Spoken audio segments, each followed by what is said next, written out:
आज सामान्य काल वर्ष बा का 22वां रविवार है। आज के पाठों का संदेश है ईश्वर द्वारा प्रदत्त नियम मनुष्य की भलाई के लिए। पहले पाठ में पिता ईश्वर नबी मूसा के द्वारा लोगों से कहते हैं कि प्रतिज्ञा देश में भली भांति प्रवेश करने एवं जीने के लिए उन्हें ईश्वर के द्वारा दिए हुए नियमों का पालन करना चाहिए। उन नियमों का पालन करने से ईश्वर उनके करीब रहेगा। वहीं दूसरे पाठ में संतियागो हमें बताते हैं कि विनम्रता से ईश्वर के वचन को ग्रहण करें व उसका पालन करें, जो आपकी आत्माओं को मुक्ति प्रदान करेगा। सुसमाचार में प्रभु यीशु फरीसियों और शास्त्रियों की निंदा करते हैं, जो ईश्वर के नियमों को भुलाकर स्वयं के द्वारा बनाए हुए नियमों से लोगों को गुमराह करते हैं। ईश्वर ने पंचग्रंथ तोरा अर्थात पेंटाटुक में इजराइलियों को कई नियम दिए हैं, जिनमें से 10 आज्ञाओं से हम सभी भली भांति परिचित हैं। यहूदियों के पंचग्रंथ पर आधारित ये सारे नियम संख्या में कुल 613 हैं, जिनमें 365 नियम निषेधाज्ञाएं हैं, वहीं अन्य 248 सकारात्मक आज्ञाएं हैं। निषेधाज्ञाओं में ऐसे नियम व आज्ञाएं हैं जिनमें कुछ चीजें या कार्य करने से मना किया गया है। वहीं सकारात्मक आज्ञाएं या नियम वे हैं जिनका पालन करना है और उन कार्य को करना जरूरी है। फरीसियों और शास्त्रियों के अनुसार ये सारे नियम ईश्वर द्वारा प्रदत्त हैं और उनकी परंपरा उन्हें सिखाती है कि सभी को उनका पूर्ण रूप से पालन करना है। और फरीसियों एवं शास्त्रियों को विशेष रूप से यह देखना है कि लोग उनका पालन भली भांति करते रहें। यही कारण है कि आज के सुसमाचार में हम देखते हैं कि उन्हें यह बात अखरती है कि प्रभु यीशु के शिष्य बिना हाथ धोए भोजन कर रहे हैं। मनुष्य एक सामाजिक प्राणी है और बिना नियमों के हम एक सभ्य समाज की कल्पना भी नहीं कर सकते हैं। हमारे चारों ओर हम नियमों से घिरे रहते हैं। स्कूली दिनों में स्कूल के नियम, बड़े होकर समाज के नियम, सरकार के नियम, धर्म के नियम, संस्कृति के नियम इत्यादि। अगर कोई व्यक्ति इनमें से किसी प्रकार के नियमों का पालन नहीं करता है तो वह समूह या समाज में रहने के योग्य नहीं।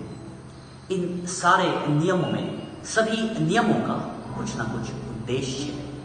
अगर कोई नियम ऐसा है जिसका उद्देश्य लोगों को नहीं मालूम है तो ऐसे नियम का पालन करना व्यर्थ है।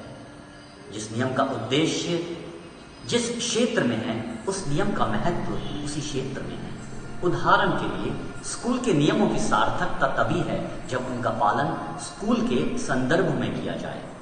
अगर हम स्कूल के नियमों को संविधान के नियमों के संदर्भ में देखें अथवा धार्मिक क्षेत्र में लागू करें तो इसमें कोई सार्थकता नहीं रहेगी। जब कानून मनुष्य से ज्यादा महत्व रखता है तो ऐसे समुदाय में मानवीय मूल्यों का आदर नहीं होता है। इसी कारण से शास्त्रियों के जीवन के खोखलेपन को दर्शाते हुए प्रभु उन्हें ढोंगी कहते हैं और नबी ईसाई के शब्द में दोहराते हुए कहते हैं, ये लोग मुख से तो मेरा आदर करते हैं परंतु इनका हृदय मुझसे दूर है। ये व्यर्थ ही मेरी पूजा करते हैं और जो शिक्षा ये देते हैं वे मनुष्य के बनाए हुए नियम मात्र है।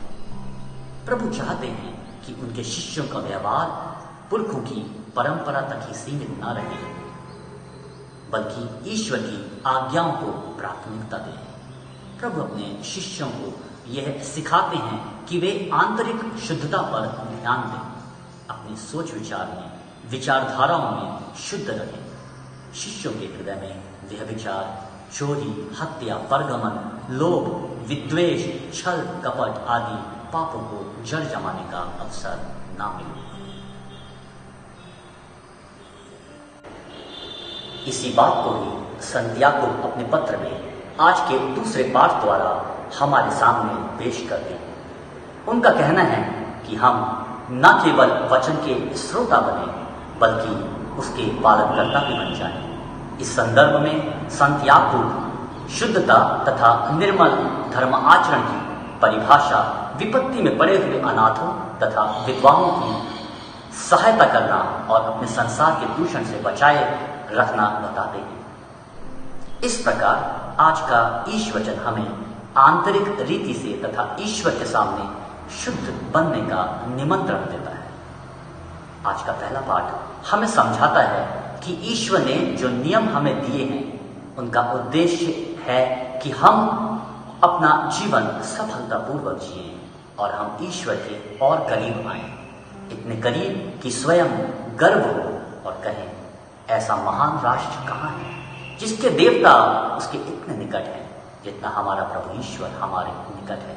विधि विवरण अध्याय 4 वाक्यांश 7। अतः ईश्वर के नियम हमें ईश्वर के करीब लाते हैं और इसके विरुद्ध हम सोचें कि जो नियम हमें ईश्वर के करीब ना लाएं, ऐसे नियमों का पालन करने में क्या फायदा है।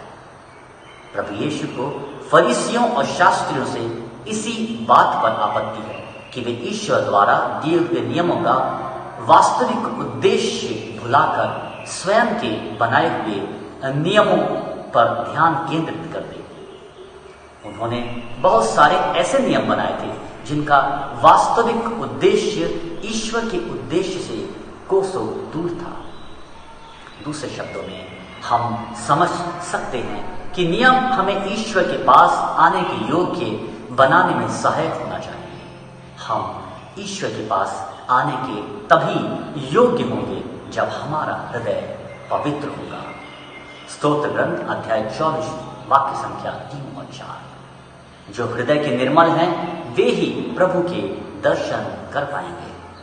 प्रभु यीशु भी यही चाहते हैं कि बाहरी पवित्रता से अधिक हमारे लिए आंतरिक पवित्रता आवश्यक है। बाहर से अंदर जाने वाली चीजें हमें अशुद्ध नहीं करती, बल्कि हमारे मन के भाव विचार आदि हमें अपवित्र बनाते हैं, जिसके कारण हम ईश्वर से दूर हो जाते हैं। मार्कुस अध्याय 7 वाक्य संख्या 6। आइए हम ईश्वर से कृपा मांगे कि हमारा एकमात्र उद्देश्य अपने आप को ईश्वर के योग्य बनाने का हो। आमीन।